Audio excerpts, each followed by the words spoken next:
الحمد لله رب العالمين والعاقبة للمتقين والصلاة والسلام على سيد الأنبياء والمرسلين وعلى آله وأصحابه أجمعين. أما بعد، قال الله تبارك وتعالى في كلامه المجيد وفي فرقان الحميد: أعوذ بالله من الشيطان الرجيم، بسم الله الرحمن الرحيم.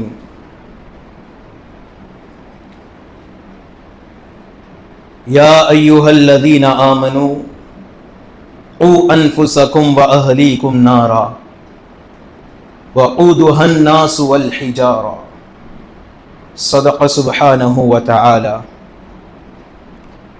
قال النبي صلى الله عليه وسلم: طلب العلم فريضة على كل مسلم. صدق سبحانه وتعالى. وقال النبي صلى الله عليه وسلم: خيركم من تعلم القرآن وعلمه، أو كما قال عليه الصلاة والسلام. محترم بزرگوں، دوستوں، اللہ تبارک و تعالی نے ایمان والوں کے لیے زندگی گزارنے کا سلیقہ سکھلایا ہے کہ ایمان والے کی زندگی اس سلیقے کے مطابق گزرنی چاہیے. ایمان والا آزاد نہیں ہے، ایمان والا یتیم نہیں ہے. ایمان والے کو تو اس کے پروردگار نے ایک ترتیب بنائی ہے زندگی کی کہ اس ترتیب کے مطابق اس کو زندگی گزارنا ہوگا. جس طرح کسی ملک کو چلانے کے لیے ملک کے حکمراں بیٹھ کر ایک ترتیب بناتے ہیں جسے عام قانون کہا جاتا ہے، اسی طرح شریعت محمدی صلی اللہ علیہ وسلم کو بنایا گیا. اللہ تبارک و تعالی نے زندگی گزارنے کا ہر سلیقہ سکھلایا ہے. ہمیں یوں غیروں کے حوالے نہیں فرمایا، ہمیں یوں دنیا کے حوالے نہیں فرمایا. ہمیں اس طرح زندگی گزارنے سے اللہ نے ڈرایا ہے جو زندگی شیطان کو خوش کرنے والی ہو. ہمیں اللہ تبارک و تعالی نے ایک طریقہ بتلایا ہے زندگی گزارنے کا کہ اگر تو ایمان والا ہے تو پھر اس طریقے کے مطابق تجھے زندگی گزارنا ہوگا. آقا علیہ الصلاۃ والسلام کو ایک نمونہ بنایا ہمارے لیے، ایک آئیڈیل بنایا کہ جنہیں دیکھ کر ہم زندگی گزاریں، جنہیں دیکھ کر ہم زندگی گزارنے کا طریقہ اور سلیقہ سیکھیں. آقا علیہ الصلاۃ والسلام کی پوری زندگی کو ہمارے لیے ایک نمونہ اور آئیڈیل بنایا ہے کہ جسے دیکھ کر ہم خوشی کے موقع پہ کیا کرنا چاہیے وہ آقا کی زندگی سے سیکھے، غم کے موقع پر کیا کرنا چاہیے وہ آقا کی زندگی سے سیکھے. جب کچھ حالات پیش آ جاتے ہیں اس وقت کیا کرنا چاہیے آقا کی زندگی سے سیکھنا چاہیے. ہر طریقے کو اور ہر سلیقے کو اللہ تبارک و تعالی نے ہمیں سکھلایا ہے کہ ایمان والا اگر ہے تو اسے ہر موڑ پر اللہ کی رہنمائی حاصل ہے. جس طرح آپ دنیا کی ایک عام مثال لے لیجئے، ایک انسان کو ایک پہاڑ پہ چلنا ہے، وہ پہاڑ پار کر کے کسی اور منزل پہ پہنچنا ہے. اب اس منزل پہ پہنچنے کے واسطے وہ پہلے راستے کا نقشہ منگاتا ہے جسے میپ بھی کہا جاتا ہے. اب اسے میپ اور گائیڈ لائنز دی جاتی ہے کہ اگر تجھے وہ منزل تک پہنچنا ہے، وہ پہاڑ پار کرنا ہے تو تجھے پہلے یہ نقشے کے مطابق چلنا ہوگا. اگر تو اس نقشے اور میپ کے مطابق چلے گا تو پھر وہ پہاڑ پار کر سکے گا اور اپنے منزل مقصود تک پہنچ سکے گا. تو معلوم یہ ہوا کہ اللہ تبارک و تعالی نے زندگی گزارنے کا ایک نقشہ ہمیں بتلایا ہے کہ اس نقشے کے مطابق اگر زندگی گزارے گا تو پھر کامیاب ہوگا اور پھر کل قیامت کے دن جنت کا حقدار ہوگا۔ تو میرے بھائیوں، یہ اللہ تبارک و تعالی نے ترتیب بنائی ہے زندگی گزارنے کی۔ جو اس ترتیب کے مطابق چلے گا، جو اس ترتیب کے مطابق اپنی زندگی گزارے گا تو پھر وہ کامیاب ہو سکے گا۔ جو اس ترتیب کو فالو نہیں کرے گا، جو اس ترتیب پر نہیں چلے گا تو پھر اس کی زندگی کامیاب نہیں ہوگی اور وہ پھر کل قیامت کے دن شرمندگی محسوس کرے گا اور اپنے آپ کو شرمندگی کے مارے ڈوب کر مرنے کو جی چاہے گا۔ پھر حالات ایسے پیدا ہو جائیں گے کہ کل قیامت کے دن اسے گھسیٹ کر جہنم میں ڈال دیا جائے گا۔ تو میرے بھائیوں، یہ طریقہ اور سلیقے زندگی ہے جس پر ہم چلیں گے تو پھر ہم کامیاب ہو سکیں گے، پھر کل جنت پا سکیں گے۔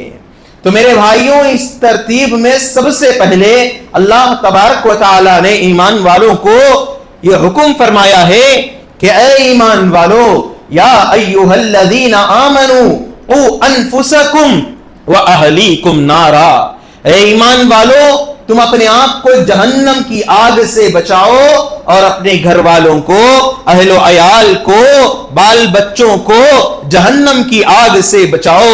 وقودها الناس والحجارہ، وہ آگ جس کو بھٹکایا گیا، جس کو لگایا گیا، جس کو بھٹکایا گیا انسانوں کے جسموں کے ذریعے اور پتھروں کے ذریعے، وہ آگ نہیں جس کو لکڑیوں کے ذریعے لگایا گیا ہو، وہ آگ نہیں جس کو کوئلے کے ذریعے لگایا گیا ہو، وہ آگ نہیں جس کو چنگاری کے ذریعے بھٹکایا گیا ہو، وہ آگ جس کا ایندھن انسانوں کا جسم اور پتھر ہے۔